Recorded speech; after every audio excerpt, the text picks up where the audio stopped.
What is a high quality email subscriber? When I say high quality email subscriber, I mean someone who is engaged. Well, I wish there was a better word. That word is so tired and so drawn out. Engaged. Everyone's engaging. There's not enough engagement, social media engagement.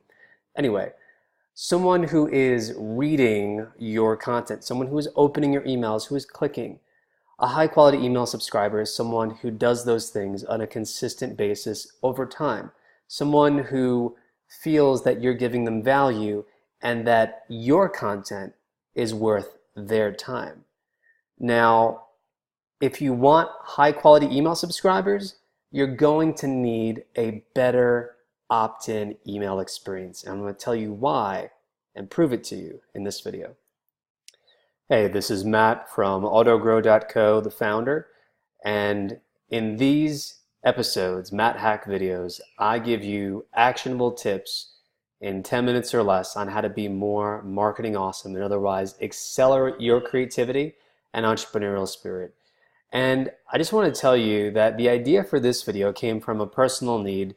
As you guys know, I'm working hard on our own funnel and sharing the journey with you guys and monthly growth reports, and also giving you little anecdotes about what we're learning and how our own funnel is performing as we go about the process, having successes and also making mistakes. So really excited if you're watching this. Thank you for following along. I hope you continue to do so.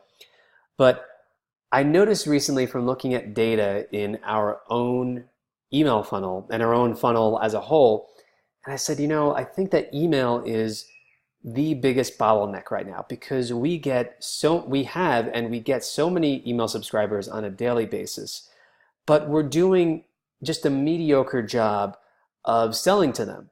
And I said, I don't think that that's for a lack of them actually hearing about our products. I think it's just more potentially, we're going to find out, right? I think it's more about the relationship. And I want to do a better job of building that relationship with you guys who are watching, with our other subscribers who are considering our products that we're putting out, so that you know from the content that we deliver before we even make you an offer, hey, Matt and the AutoGrow team, they really know what they're talking about. And if I invest in them, I'm going to get money, I'm going to get results and money. And as I invest more in my relationship with them, like let's say that you start out with a small purchase with us of $7 just to kind of try us at a low dollar risk, and then great, it got me results. Well, then maybe I'll buy their full course for $1,000, and I'll get so much more value proportional to that, right? So that's what I want to accomplish, and so to do that, I feel that we really have to raise the standards for ourselves, and we have to level up across the board. And that's what we're doing here every week. We're focused on a different part of the funnel every week. And this week is effective email list building. So we got the quantity fine. We're adding about 40 to 50 new email subscribers per day to our email list, which is great. So we're growing quickly and consistently on that front. But I don't think that we need more email subscribers. What we need, and maybe what you need for your own business, is you need to be building, when you send those automated emails, you need to be building relationships on autopilot that are real, that build the relationship for you, as which has always been the hype and the great promise of marketing automation technology, right? So in this video, I want to show you how, if you want higher quality email subscribers, in terms of the relationships that you have with your subscribers, especially in that first month when they immediately join your email list.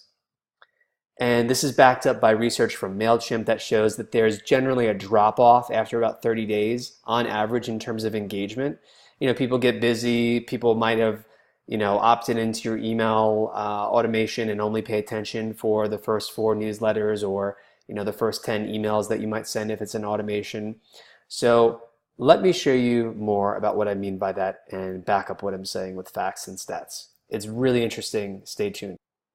So the first thing that I'm looking to improve that I believe will help us to form better, higher quality relationships with our subscribers is obvious errors like typos and obvious design flaws, and otherwise just boosting the overall professionalism of the design. Now, when it comes to professional design and creating a great design frame, if you will, I'm all about it. But at the same time, I think it's important to me, at least, is I want to keep a rather humanized, kind of fun, friendly, approachable aspect to our brand. So I want to balance that with professionalism because I don't want it to be too professional where people don't feel like we're approachable, because that's an important branding goal for us and for me. So yours might be different, but I think that the authenticity part of our brand is what helps to sell for us. So for example, when I was talking about typos and obvious flaws and design errors, I mean, this is one of our popular lead magnets. It's called the Ultimate Email List Building Checklist. And you can see right off the bat that it features, we haven't updated it since we moved to the new brand name of autogrow.co. I kind of consider us kind of like a new startup this year because we have this brand new focus on info products. As I mentioned, we're sharing the journey and all that. But something like this where someone comes to a website called autogrow.co, downloads this and sees, oh, pedovera.com, like what is that? It looks like a similar logo. And they might give it a pass, but you know that may send the wrong signal and may give a bad impression. So that's an obvious fix to it. In addition, there may be some typos in here, and I think it's just really just delivering on the promise. So for example, I haven't looked at this in a while, but I noticed that people downloaded it and we have all the strategies in here, but they're just links that go over to our blog post and back to the website. I think it'd be better, and I think that what people want and expect when they download it is they probably actually just want the content in there. They want it in the PDF. And so we need to do a better job of just keeping our promise, you know, in the first place in terms of, okay, like download this and not just give them links back to the actual blog post. Give it to them so that they can have it on their computer and they can own it, which is, in my opinion, what I believe most people want anyway when they go ahead and download it. And then we have some advanced strategies as well. Other obvious errors are like this. We have a call to action at the end of it as far as our now deactivated done for you funnel service. We no longer offer that, so that needs to be updated as well. And when people click on that and then go over to that page, you know, it's just setting the wrong expectation off the bat. Now compare that to the sales funnel checklist lead magnet that we offer people, which performs really well and has the updated logo on it. You know, the design is much more professional. It looks cleaner, more organized. It looks like it wasn't just built in you know, in Microsoft Word, which in all honesty the other one was. But I mean, and then it has a call to action for one of our products called the Sales Funnel Blueprint, and the logo is right on it. There's a clear call to action for it. And we may change that to our, you know, our more core offer, which is the six-figure sales funnel.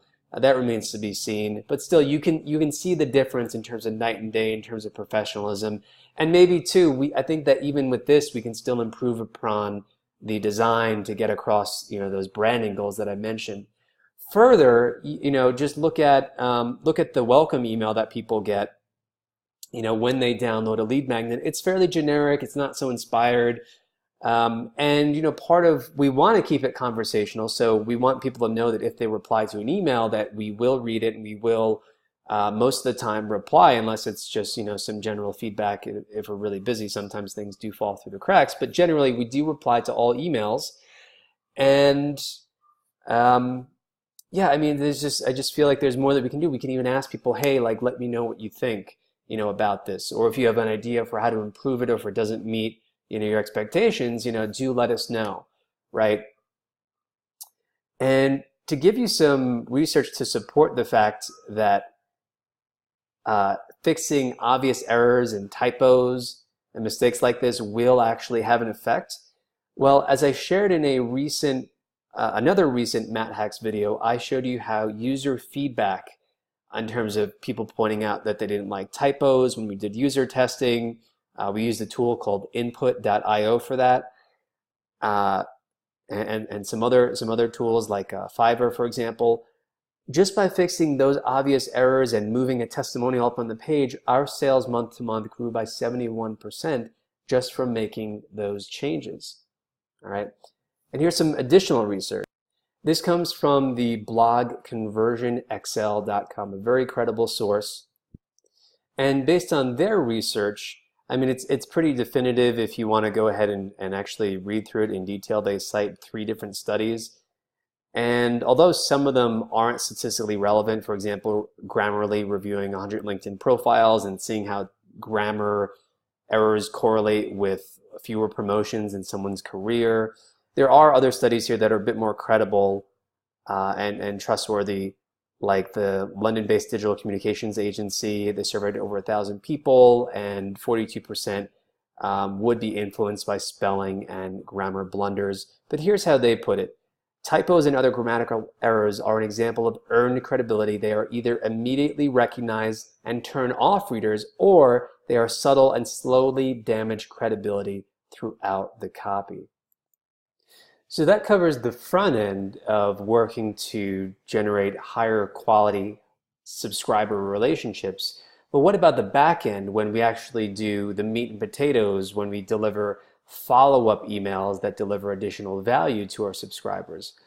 Well, for that, Constant Contact says some anecdotal research that shorter emails get better open rates. Okay, but this case study from AWeber is actually compelling. And what it was is a husband and wife. The husband is an employee of AWeber. He decided to send an email newsletter 3 times per week for an entire year, all right, filled with share-worthy advice that they had learned.